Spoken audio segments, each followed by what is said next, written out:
Media Monitor. A very good morning to each and every one of you, and thank you so much for choosing Media Monitor. I'm Alicia Jali. Here's what we have coming up for you on today's show. We're going to continue looking at the ANC's policy documents for discussion ahead of the ANC's policy conference that takes place this June, and also interrogate the Sassa debacle and the extension of their contract with CPS.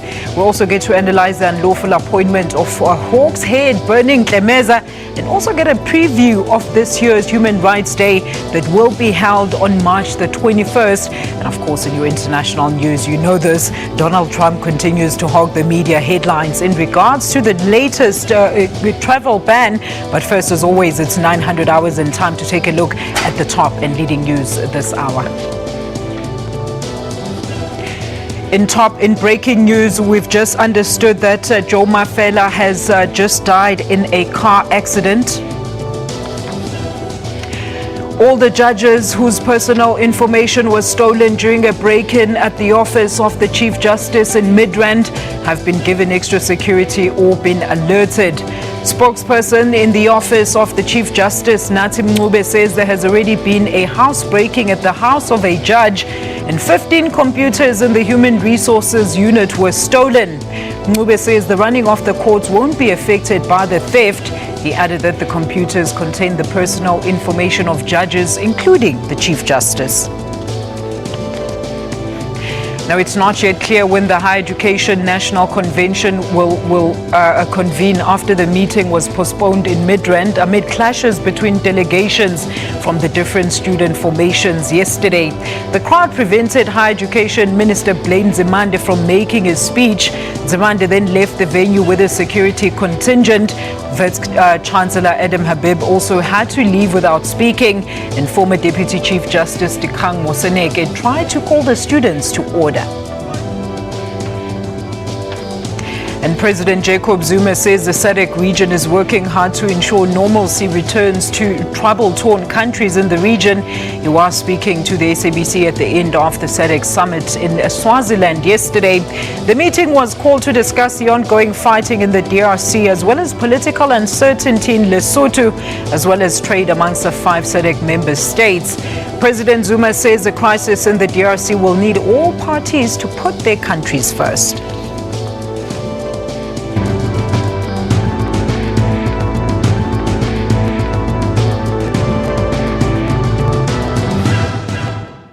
All right, let's get down to business now on the show. Let's welcome SABC Digital News producer, Mr. Tsepi. Good morning to you. Good morning, Alicia. All right, and of course, we do have Ms. Nompumelelo Runji making a return. She is a program manager at Frederick Herbert Stiftang, FEA South Africa, and part-time lecturer at the University of Pretoria. And of course, we all know and love him, media analyst, Mr. Melo Magolego. Ladies and gentlemen, a very good morning. Thank you so much for joining us. Thank you so much for having us. All right, rather sad news that we begin with. I suppose we'll get the trends much later on about the passing of Joe Mafella. Do we know what happened at this stage? Not at this stage. Not at this stage, but definitely you will keep our masses updated on the information as we receive it. So do stay tuned to SABC News. We will have the details of that car accident that Joe Mafella lost his life in. Let's kick it off now with the biggest hashtags of this week's episode. What was the biggest hashtag? Well, the biggest hashtag this week was against Sassa, but after Sassa, the biggest hashtag was Helen Zille. And the Western Cape Premier. This is not the first time that she's trending for the wrong reasons. Earlier this week, she sent out a tweet praising colonialism. Now, that got many people angry, and even leaders of the DA, senior leaders of the DA, tweeted that the colonialism must not be praised under no circumstances. And many people also joined in and make their views known, condemning what the Premier of Western Cape has tweeted, saying colonialism was not only negative. Think of our independent judiciary. transport infrastructure, piped water pipe, etc. And there it is again. I think that's the apology. She says, I apologize unreservedly for a tweet that may have come across as a defense of colonialism. It was not. And very interesting to hear what Mmusi Maimane says there. What is he saying? Mmusi Maimane says, let's make it clear. Colonialism, like apartheid, was a system of oppression and subjugation. It can never be justified. And Phumzile van Dam, they're saying, of course, colonialism was a crime against humanity. There isn't a single aspect of it that can be said to be a positive or be positive or beneficial to Africans. So very interesting turn of events. What was your reaction to this news, Nompumele? Well, obviously the comment was very irresponsible, and it actually hurts the DA at this time when it's trying to fend off accusations about being a racist organization. But we also see that there is a clash, a conflict of ideology within the DA itself, where the progressive young black voices in the DA who are trying to move the party forward are now being pitted against the older, less progressive voices. And it's quite sad because Helen Zille has been in this position before, where she irresponsibly tweets something that sounds like a justification of oppression. And once again, now I'm just hoping that more, consequences will arise from this. But just like with the MP, I've just now forgotten her name. Yes. Breitenbach, yeah. But so, is a disciplinary hearing really going to solve the issues that are seemingly, it seems to be on the mind of some of the members within the DA? For me, I think the thing that comes across here is that Helen Zille has said something and she has apologized. But then what is not clear is whether or not this thing that she said forms part of her core worldview. And like a lot of people have said that actually this is part of her core worldview. So whether or not she apologizes, ultimately it represents a broad constituency within the Democratic Alliance. And then obviously that now is going to have a huge impact when you go to disciplinary hearings, because political organizations work differently from corporate organizations. Their political support and constituency support do make a huge difference. This obviously is on the back of a case also that the DA had with Diane Kohler-Barnard, where she tweeted where she reposted something about P.W. Botha, and the people were celebrating or giving, I suppose, lauds to what P.W. Botha did. Very interesting indeed, and I think we just have to await what the outcome of that disciplinary process. Let's find out the next big hashtag of this weekend, of course. What was it, Zebis? The next big hashtag was Educrisis. Yesterday there was a forum that took place in Midrand where students and representatives from higher education met and were trying to find common ground. But unfortunately, the convention was marred with acts of violence where we saw chairs being thrown, water bottles flying, and outside the tent also groups of students were fighting among themselves. And also it generated a lot of commentary on Twitter, people saying, why can't they sit and talk? Because solutions are normally found around the table. We cannot always use violence to make our voices heard. Let's look at those tweets. Here are some voices there. Mr. Karen Link says priorities are wrong in South Africa. You want free education, but you can't fight for the struggling school system. Hashtag Edu Crisis Forum. And Static Major there says a lot of money is being wasted on hashtag political campaigns and events, but cannot afford to create free education. What do you think about this, Melo, the everything that actually happened in Midrand yesterday? For me, I think it's interesting because I think people are coming there with different agendas. Obviously, people are trying to find a way forward in terms of our education policy, and then people are trying to assert themselves with regard to what it is that they feel that should be going forward. So I think the other thing is that a lot of people are feeling disgruntled in terms of the current feedback and progress in terms of what has been happening since they make the initial demands to the Department of Higher Education. So you can look at that in terms of, I think people are protesting. Maybe some people didn't actually come there to talk. They just wanted to come there to make a point that we said this before to you, but you did not act on it. All right. Unfortunately, I have to leave the digital section there because we do have a live story now. The ANC will today brief the media on the items outlined in its strategy and tactics documents. Now, the document makes, amongst others, proposals around modernizing the organization's membership application process to combat gatekeeping. And over the next 9 weeks, the party will discuss policy documents ahead of the policy conference, which takes place in June. Let's now cross live to our reporter Aldrin Sampier at Luthuli House. Aldrin, a very good morning to you. The ANC's voter support based, of course, around or based dropped by 8% last year. Is this addressed in this current document? Yes, good morning, Alicia. Yes, it is addressed in the current document where it acknowledges what's currently happening within the sphere of politics and the political landscape at the moment. It acknowledges that if you look at the results that the ANC lost just 8%, just over 8% during the local government elections, and acknowledges what are some of those aspects that highlight within the document, what are some of the reasons that have led to that.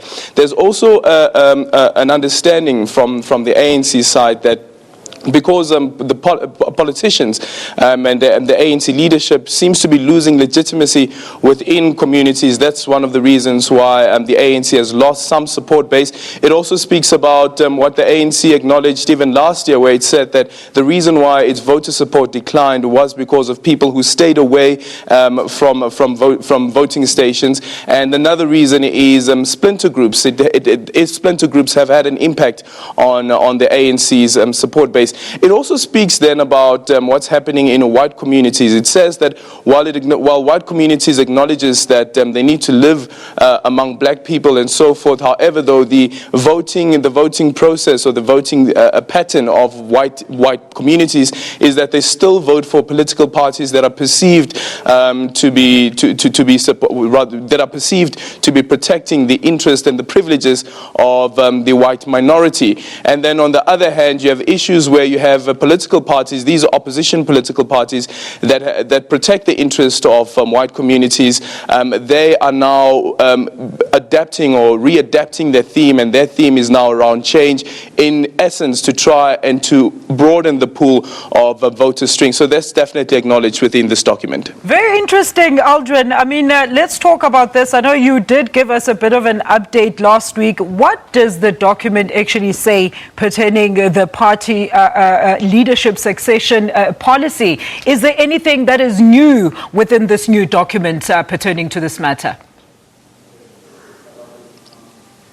Well, of essence in this document is an emphasis that community members need to play a role in the leadership of the ANC and who becomes a leader of the ANC. Remember that if you look at the organizational renewal document, it also speaks about a new electoral commission or electoral college, a revolutionary electoral college that would look into who becomes leader and so forth, that looks into the vetting of people who want to run for leadership position. There's also, of course, what they call, or what some perceive to be the primaries, where we've seen, for instance, in the United States, as well as with the Democratic Alliance, where they go out to their supporters and the members of the party, speak about, these are the candidates now, they speak about their policies and they speak about their manifestos, but the ANC is taking it a step further and saying that communities should be involved as well. Communities should have a say on who becomes the leader. This is something quite similar to what we saw during the local government elections, where community members have a say on who becomes the councillor that supports the councillor that the party would be supporting during the elections, and the community will be supporting during the elections. Quite a big emphasis as well is the issue around discipline within the party, and of course, like I mentioned earlier on, also the party losing its legitimacy and so forth. And I just want to read something that's quite interesting, and this obviously speaks to the issues around gatekeeping that the ANC has stressed for a long time. It says, the very opposite vanguard leadership is starting to show as factional ANC leadership becomes narrower and narrower in its appeal, and less dignified in its bearing, and more shrill in its tone. And this is very telling about the current state of politics within the party, and that's why there's this introduction of the electoral commission or the electoral college that the ANC will be introducing to ensure the people that they get at the helm of the party are people that have the qualifications, are people that meet the minimum criteria of through the eye of the needle. Now, Aldrin, what are some of the other interesting aspects or amendments that we can look forward to that are contained within this document? Well, we have to wait and see when we sit down with the subcommittee on strategy and tactics.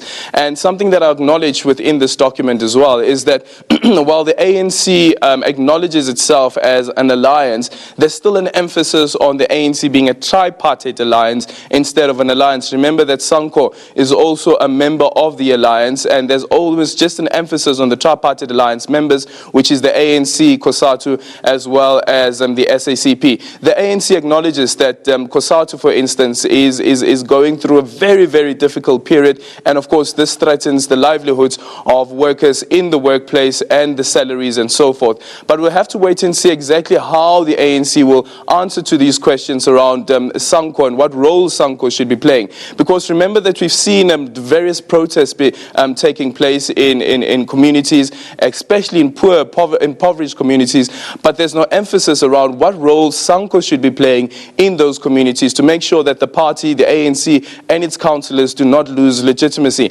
Just quickly, something that I want to touch on is the emphasis around economic transformation. And what the ANC acknowledges is that while the income gap between black and white has shortened, there is a widening income gap between black people amongst themselves, and that's something quite interesting, because the emphasis all along has been how the gap is wide between the white people and black people, but now we see the ANC saying that even within black communities the income gap is widening, and we'll have to wait and see how exactly the party proposes that this be dealt with. They also speak about the issues around tenders, and saying that there are those within the middle black strata whose sustenance is the government's procurement processes, and this has created a fertile ground for corruption. A very quick one, Aldrin, before I let you go. We know that the ruling party has been trying to garner back its support from its members. How wide, if any, is the public support pertaining to some of the amendments that they're going to be making on these policies? Has there been any consultations with their members to say, you know what, we feel that certain things like this should be changed? Well, if you look at the policy, was it last week when where there was the launch of the policy documents? It was set out online, and the ANC said that it's available for public comment. People should come out and comment on these issues. Mm-hmm. Some of the issues that's raised, for instance, in the strategy and tactics document speaks about the issue around land, the emphasis around land. However, though, it says that the party or the government, the ANC-led government, has failed to accelerate land redistribution and restoration using the Constitution. So there's an emphasis around using the Constitution. But if you look at what Senzo Zigalala from the ANC's KwaZulu-Natal chairperson said over the weekend, where he spoke about the ANC should at least own 70%, well, rather, government should own around 70% of the land. That definitely speaks to about issues that are not raised in this document. And they also call around the referendum. This is KwaZulu-Natal. KwaZulu-Natal wants a referendum on how to deal around the issue around land. We know what President Jacob Zuma has said. He had said that all small political parties, especially those that support the African communities, should come together within the parliament and then make sure that the Section 25 of the Constitution is amended to allow for land expropriation without compensation. So there's definitely going to be an emphasis around that. I remember even a tweet that was sent by the former chief whip of the ANC in Parliament, Tony Engeni, where he said that he will raise this issue personally at the ANC's policy conference come June. Thank you so much for that update, Aldrin. We'll definitely touch base with him much later on in our bulletins, probably around 10 o'clock on AM News. He is at Luthuli House. But what do you think about that? I mean, this policy changes within the ruling party speaks to, a party that's trying to do something to win the membership support, rather, Melo. For me, I think what you're seeing there in a lot of the things that the ANC has become a lot more introspective to the degree that it's having a lot of challenges inside itself, and it's trying to find strategies, for example, this electoral college system that they're proposing to fix problems within the party. But for me, I think one thing that I fear that the ANC may be not looking at is the outside structural drivers that are going to impact the country and the ability for the economy to grow. I mean, it's all good and well that the ANC might actually fix itself and become a proper party, but you might find that there's no growth in the economy, there's no jobs, and at the end of the day, what good is that? So I think there needs to be a balance between the introspection and also outward looking in terms of growing the economy. Mpumela, what do you think? I think the ANC is coming to the point where it's facing the reality of having to manage plurality in the party, right? Before, during the struggle as a liberation movement, there was one goal: let's topple apartheid. Now, it's a democratic society. Members of the party have different interests, and they're all trying to use their positions within the party to push those agendas. Now, the problem is the ANC has not come up with mechanisms and institutions to deal with that type of plurality, and I think they're coming alive to that, because factionalism can destroy the party if it does not deal with those issues. And the other thing that I think is very important is that the ANC needs to reflect more on how to strengthen the capacity of the state. It has not been very capable in terms of professionalizing its own cadres that they deploy into the state. And that is one of the things that has made it very difficult for them to implement the very good policies that they have. Even operationalizing Section 25 of the Constitution is not, the Constitution is not necessarily the barrier, but it's the capacity and the ability of the state to deliver on the promise that is contained in the Constitution. And that's what the party really needs to focus on. How do they strengthen government, and how do they strengthen the state to deliver that which is promised to people?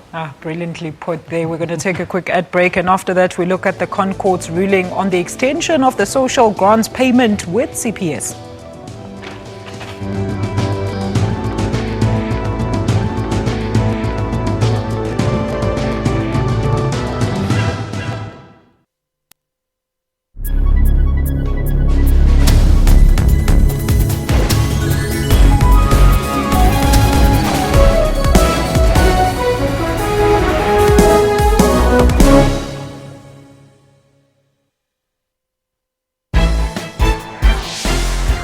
March is Human Rights Day, the year of OR Tambo, unity in action in advancing human rights. At Victoria Sports Grounds in King Williamstown, the historical venue where Steve Biko's funeral was held. It is now 40 years after the event. President J.G. Zuma will deliver the keynote address. Be sure to catch this historical event live on Tuesday from 9 a.m. only on SABC News.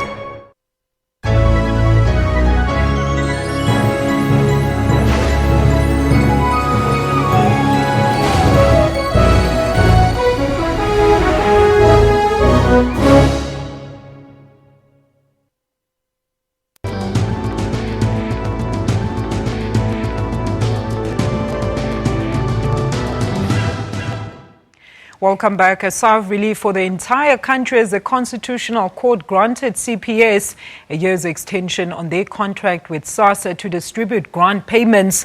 Now, the court has ordered that the contract continues under the same conditions and the grant recipients' data be used for nothing other than the payments of grants. Sassa and Social Development Minister Berning Ntlemeza have also been ordered to file affidavits every 3 months with the court on how they will pay the grants after the expiry of the renewed contract. Here's more on this clip. Justice Froneman, joined by 9 other justices, including Mogoeng, maintained the minister is responsible for the crisis. The judgment further states there are reasonable grounds to probe whether its 2014 order was willfully disregarded. Hold office to serve the people, just as members of the executive and legislature do. The underlying danger to us all is that when the institutions of government established under the Constitution are undermined, the fabric of our society comes under threat. Minister Berning Ntlemeza has been given until Friday to explain why she shouldn't be part of the matter in her personal capacity and why she shouldn't bear the litigation costs. Every 3 months, the minister and Sassa will have to report to the court on progress in finding another service provider other than CPS. Sassa says beneficiaries will be paid on the 1st of April, despite the doubt cast by CPS Director Serge Bellamont. I do not want to argue with such parliament. I don't think that he was talking the whole truth, because he knows that the processes start on the 20th of each month, but the money is transferred from Treasury 3 days before we pay money. The money is over to the beneficiaries. Meanwhile, the company has been allowed to renegotiate with Treasury the current 16.44 cents it charges for each beneficiary. The court also ordered that the details of beneficiaries remain private and cannot be used for marketing purposes. Aldrin St-Pierre, SABC News, Johannesburg.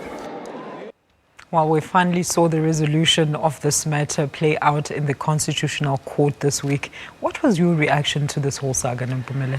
Look, this was a travesty. Yeah. That's the only thing we can describe it as. It should never have gotten to the point where the Constitutional Court has to decide whether or not to extend an invalid contract.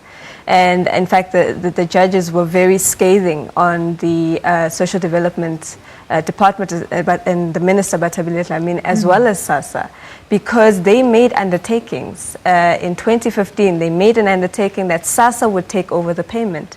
Now, the question is, what has been happening in that time period between when they submitted to the court and now when they come to the court and say, unfortunately, we can't do this thing. So now the nation found itself at a point where, grant beneficiaries, 17 million of them, were held at ransom, not knowing when and how this was going to be resolved.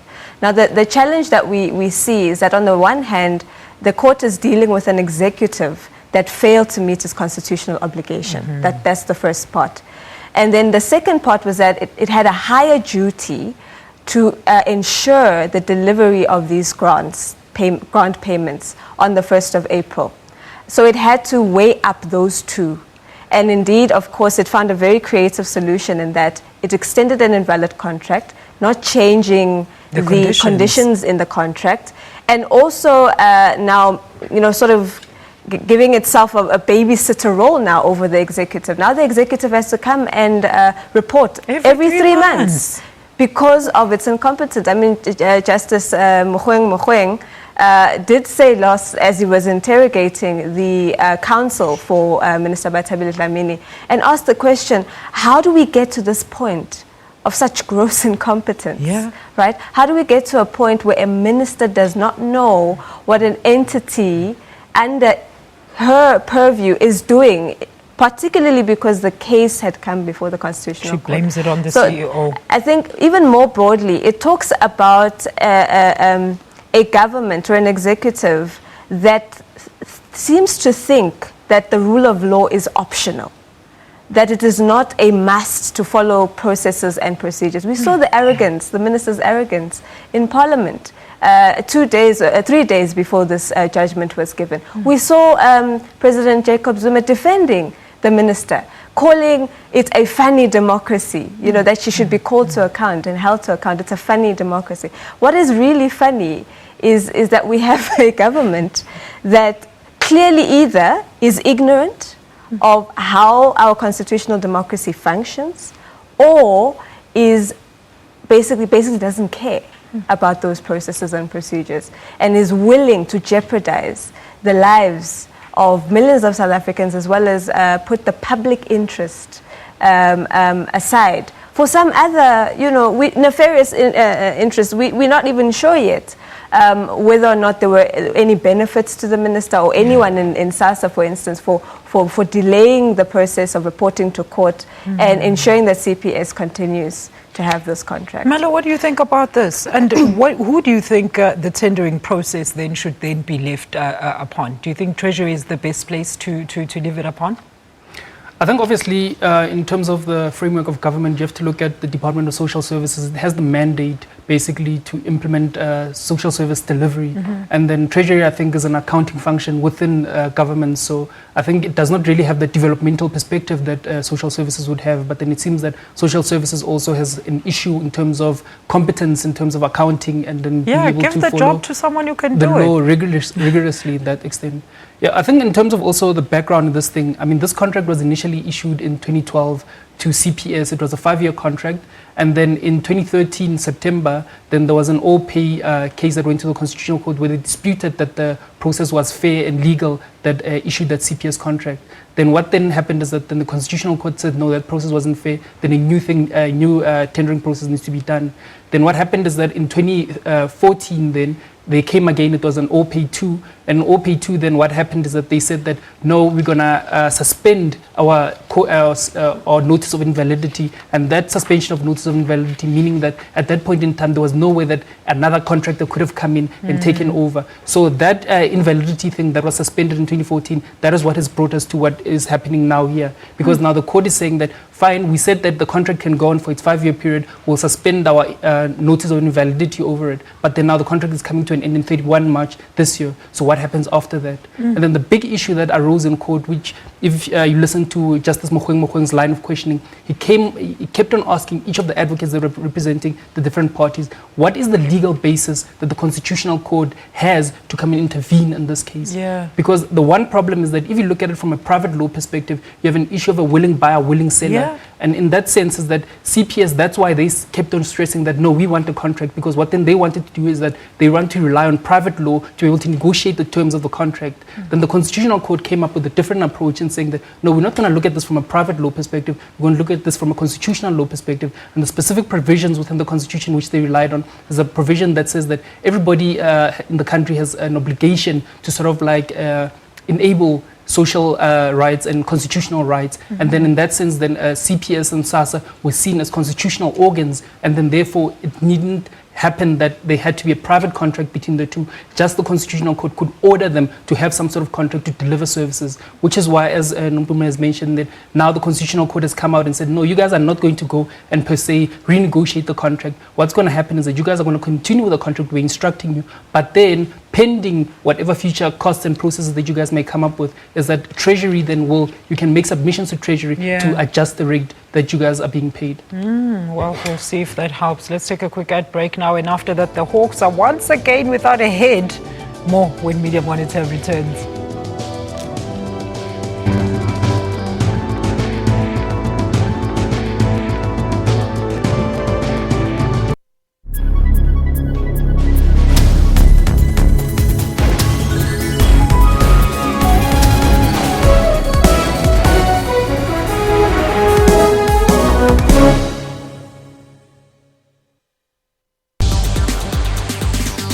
The world has become digital, and we need to find new ways to solve current problems. You're capturing your geo coordinate.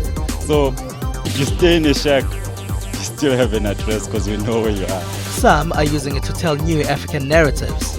Our first priority is catering to our fans. We have to go where they are, and they're online. That's Network with Ms. Phumelele Zondi every Sunday at 7:30 p.m. Central African Time.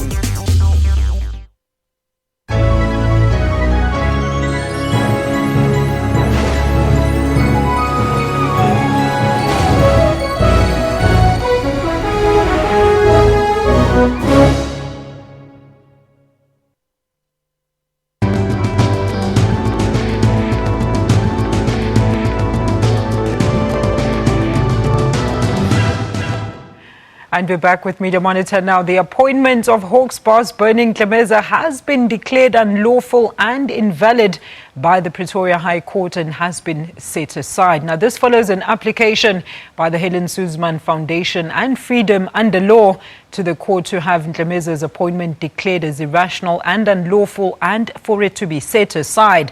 Back in 2015, High Court Judge Elias Motojane found Ntlemeza to be lacking honor and integrity, saying Ntlemeza made false statements under oath while still Hawks acting boss. Here's more on this insert. The police minister appointed Ntlemeza despite the High Court declaring him a liar and lacking integrity. The judgments were made at the time he was acting head of the Hawks. However, Ntleko appointed him on a permanent basis, leading to the Helen Zille Foundation and Freedom Under Law approaching the court to challenge his appointment. The court found him to be unfit to head the Hawks. The judicial pronouncements of Mr. Justice Matojane made damning findings against Major General Ntlemeza in relation to his integrity, his good faith, the way he conducted himself in the office as acting national head of the Hawks, and so this judgment is a resounding endorsement of that view. Both the Hawks and Minister Ntleko still have to study the judgment before making any pronouncement, but the minister's spokesperson did not rule out the possibility of an appeal.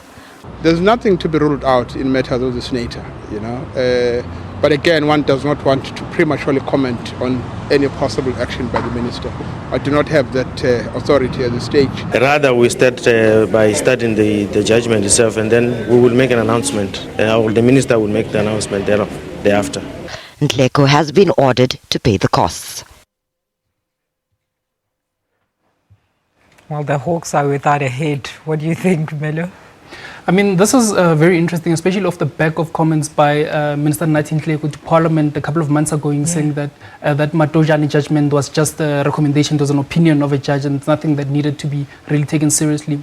And I think it's very interesting because if you look at the details of this case, how this came about, is that there was a case that got taken to the High Court for General Sibiya, who was then dismissed by General Ntlemeza when he was acting head of the Hawks. Then Sibiya then took the case to the High Court saying that his dismissal was unlawful. And in that case, Judge Matojane presided over that. And what happened, the basis for the dismissal that Berning Ntlemeza used was that there was a report which indicated that Justice Sibiya had illegally rendited Zimbabweans back home. But then what happened is that there was another report which Ntlemeza didn't present to the High Court. And on the basis of the fact that he only presented one report that portrayed Sibiya negatively, then Judge Matojane said that, no, you know what, I find Ntlemeza to be lacks integrity, is not truthful, and I think he's not fit for that office. So then what happened is that then Minister Nathi Ntleko said no, but then what happened, that wasn't a commission of inquiry about the fitness of Ntlemeza to be head of the Hawks. It was an issue of dispute about the HR practices of the Hawks regarding General Sibiya. Then he went ahead and he appointed Ntlemeza as permanent head of the Hawks. Now these guys have gone and taken to the High Court and saying that, no, but then what you've done now is that you've ignored a judgment saying that this guy lacks integrity and lacks honor. And in terms of constitutional provisions, it says that somebody needs to be fit and proper for purpose. And in terms of that judgment, that person is not fit and proper for purpose, which is why actually on procedural grounds then the court found that actually no, Ntlemeza shouldn't have been appointed. And the reason is that because what happened with the judgment is that in terms of the interview panel that interviewed Ntlemeza for this permanent Hawks position, the judgment wasn't presented as part of the interview pack for the interview panel to consider. So then they said procedurally you should have submitted that judgment, and the fact that you didn't means that the panel didn't have all the information available to them to be able to make a proper determination of whether Ntlemeza is fit and proper. Then what the court has done now is it also made a substantive finding saying that Nathi Ntleko, what you're doing is that it's, in the way sometimes people tend to read the Bible, you read sections that you like and then other sections that you don't like, you tend to ignore. So it says you can't ignore that in terms of judgments, is that if something is within a judgment, then you have to take it lock, stock and barrel. And if you don't like it, then you must take it on review. So in terms of the review for this thing now, I think it would be interesting because I don't think he can necessarily review this case. I think he needs to go back and review the original Matojane case, which found Ntlemeza to be lacking integrity. What do you think, Nompumelelo? Well, I think there's something very important here about how the various arms of government regard each other. Now, we saw earlier on, I think earlier this year, late last year, it was reported that Minister Ntleko neglected to actually report to Parliament that he had actually appointed Ntlemeza. So it shows again that he has a certain disregard for the other arms of government that act as checks and balances on the executive. Here again, we find that he has called a judgment or pronouncements of a judge comments and recommendations, when in fact they have legal weight. And that was the argument of Freedom Under Law and the Helen Zille Foundation, that you can't ignore the pronouncements of a judge. They actually have legal weight, particularly because they were said within the context of a judgment. And it shows again that there's a lack of either there's gross incompetence amongst the executive in this country, or there's just a general disregard for the processes of government and how the state functions. Secondly, when you look at the position that Berning Ntlemeza actually holds, the criteria for law enforcement would require that someone who heads a law enforcement agency would have integrity. Because how do you enforce the law if you have no integrity and have no regard for the law in the first place?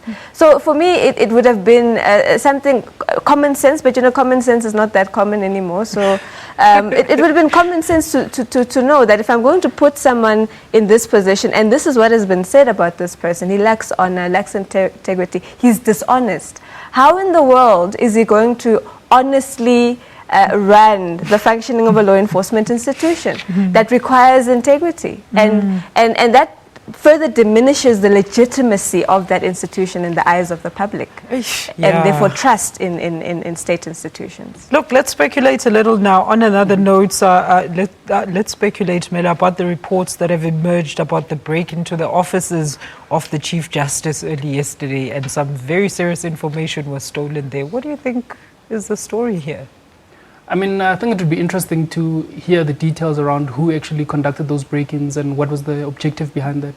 But then, I mean, from reports, early media reports that I've seen, is that those guys, you had the HR offices being, I think, on the first floor, and then on the ground floor there were computers for the IT department, the finance department, and the criminals seemed to break in and wanted to go and fetch the computers on the first floor and ignore the computers on the ground floor. So, I mean, that is very, I think, strange behavior for criminals, because you'd want to pick the ones that are closest, because, I mean, lifting things from upstairs is quite an onerous task. So from that perspective, it will be interesting to see what happens. I suppose the other thing also is in terms of the Justice Department, whether or not the computers were encrypted, whether there was any backups, because if there were no backups, then that's another problem, right? Oof, yeah, that's a serious problem. Well, let's take a quick ad break. And after that, has this year's Human Rights Day been marred by racism and xenophobia?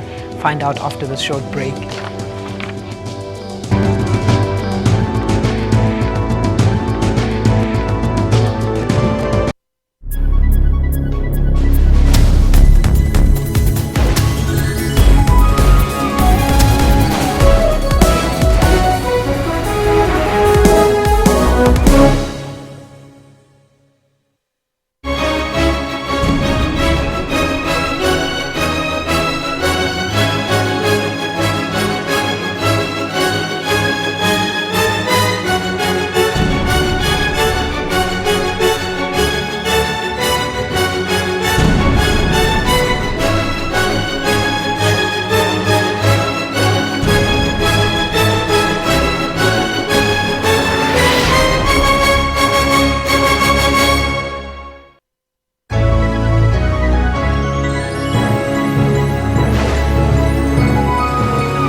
Welcome back. Annually, South Africans celebrate Human Rights Day on the 21st of March to commemorate the 1960 Sharpeville massacre. The day also celebrates South Africa's unique, much admired constitution. And on Tuesday, the day will be celebrated under the theme, The Year of OR Tambo, Advancing Human Rights. Your views about the theme, Mpumela? I think it basically highlights some of the values that as a society we want to basically promote. You know, we are a country committed to human rights, and we know that OR Tambo was very much committed to the promotion of human rights, not just of Africans, not just of black people, but generally of broader society, building an inclusive society, a society that recognizes the contribution of every single person, every single group, every single, person from different backgrounds, etc. And so I think it's fitting that we have this kind of theme, particularly in the light of the things that we have been experiencing. We've seen the recent protests against foreigners, for instance, which generally undermines that understanding that everybody has something to contribute to our society, that everybody's rights matter, that everybody's livelihood actually matters. So I think it is important that we do reflect a little bit around those values. Melo, what do you think? I think for me, good and a poignant thing I'm supposed to do on Human Rights Day would be to go and watch the movie Kalushi, because I think the life of Solomon Mahlangu, if you look at it, in terms of the gross abuses of human rights that used to happen a couple of years back in this country. I mean, it gives you a bit of perspective in terms of how far we've come and really why we should be celebrating some of these things.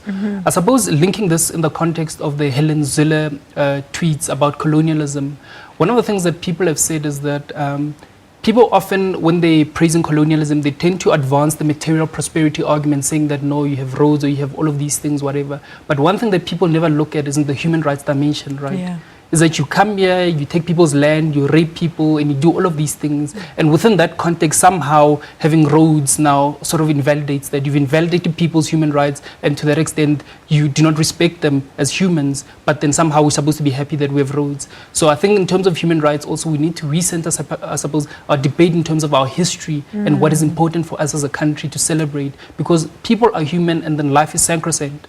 We can't just come and say that, no, because now I've given you food, now you must be happy and do what 1, 2, 3. People need to respect that we're all human. Nompumelelo, what do you think about South Africa and its human rights system? Do you think that people are fully aware of what their human rights are and how to go about it, fully exercising those rights? I think there's a general understanding that people are free and that they are protected under the Constitution. But I think there is a dearth of education around the Constitution and and the specific rights that people have. But we've seen of late, when you see these community protests, some of which are service delivery protests, others of which are around various issues, including landlessness, you see that people are actually beginning to use the claim to their rights, right, as a way to agitate and advocate for their needs, their current needs. And that's a positive that we find.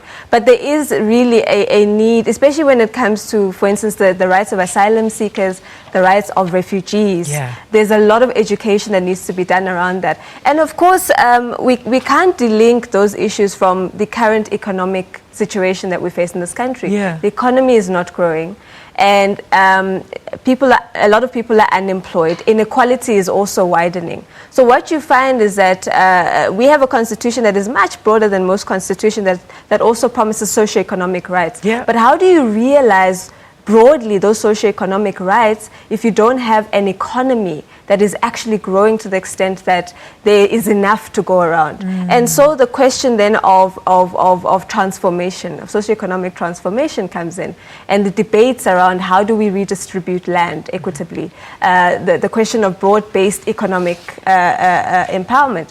Aldrin said earlier that one of the things that the ANC is highlighting is the fact that the gap amongst blacks is increasing. The blacks themselves, that also shows a failure in the policies, for instance, of broad-based black economic empowerment. It means, as it's been shown over and over and again, only a certain portion of black people are actually enjoying the benefits of this new, of this transition to democracy. Yeah. So we need to find ways of how do we broaden that. If we don't do that, then the substance of our human rights framework will basically be diminished, because people don't experience the freedom in their own lives.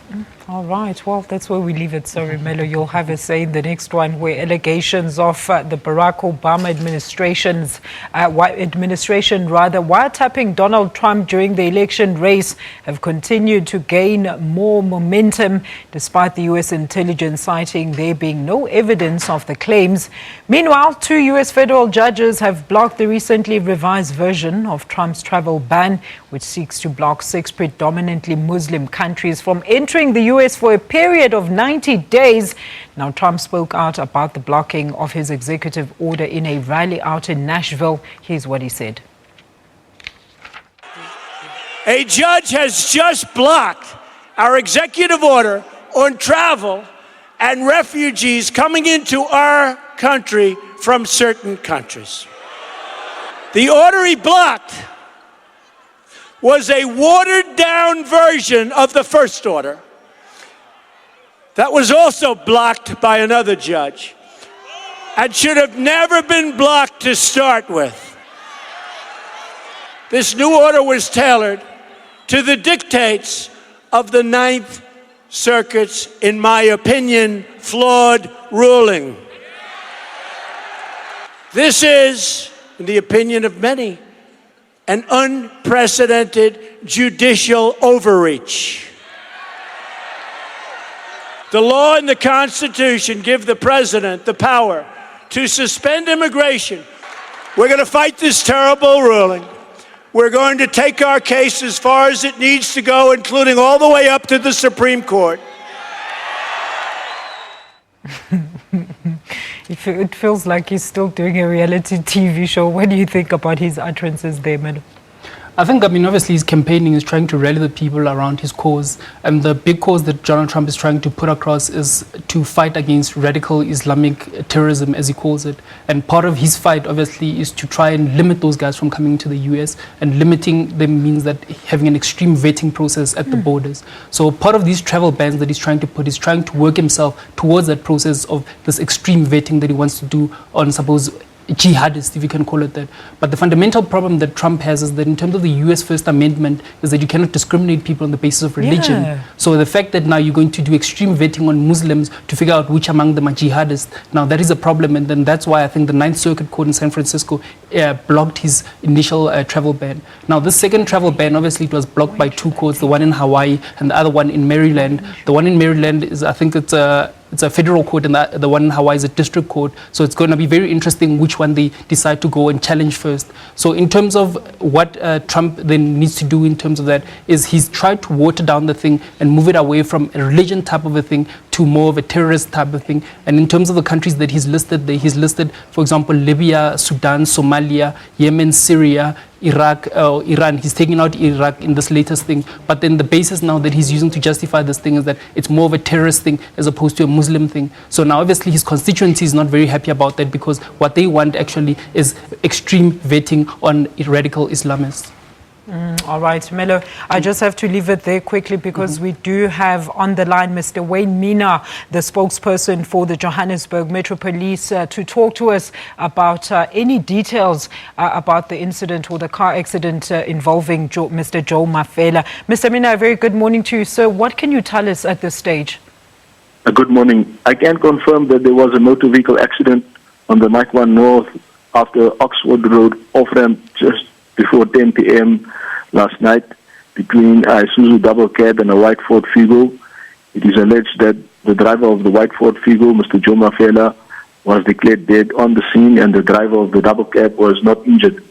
The cause of the accident will be investigated, and there will also be a charge of culpable homicide investigated, and both the vehicles were towed to the JMPD town for further investigation. Mr. Mina, can you tell us if you've made any arrests in this regard?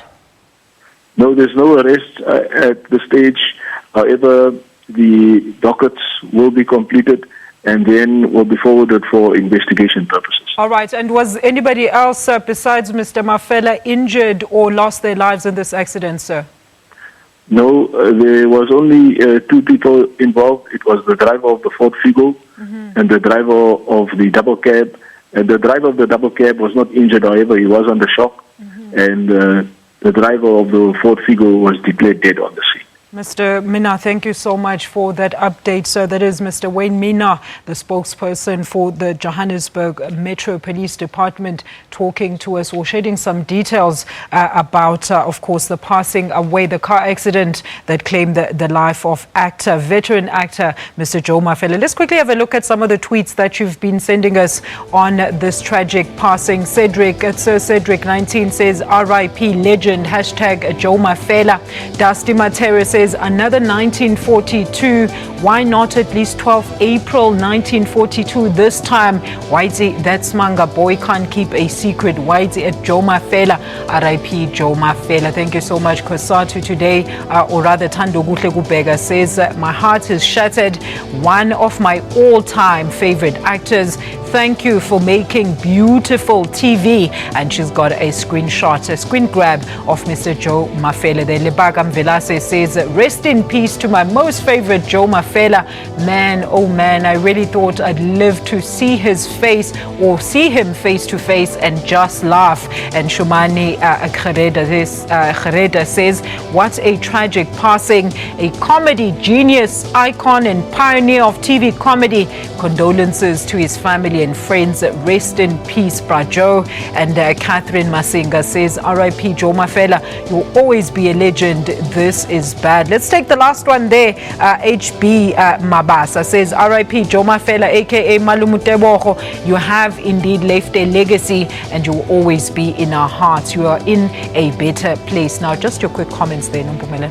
Oh, of course, it's a sad and tragic thing that has just taken place. He is quite a legend. I grew up watching him and laughing. I still tell friends about him. You can't help but associate him with your childhood. He was just amazing. It was a feature of our lives. Absolutely. So it's very sad. It's another very, very great sad that we've lost early this year, Melo. Yeah, no, it is very sad and tragic. All of us, we did grow up with him in the early 90s, late 90s. We had Scootie's Nice, Sisme, Louisa, Bamfundis in the and going up. And going up also. He was also in there. And I think from that perspective also, he was leading up shows when it wasn't popular for black people to be leading up shows. I mean, in Going Up, you could say he was the main character there, right? All right. So, yes. Unfortunately, may his soul rest in peace. And of course, that's where we leave it. Nompumelelo and Melo, thank you so much for joining us for that sound analysis on your biggest topics this week. We return next week, same time and place, 9 o'clock sharp, right here on the SABC News channel. I'm back in a couple of minutes with a full news bulletin.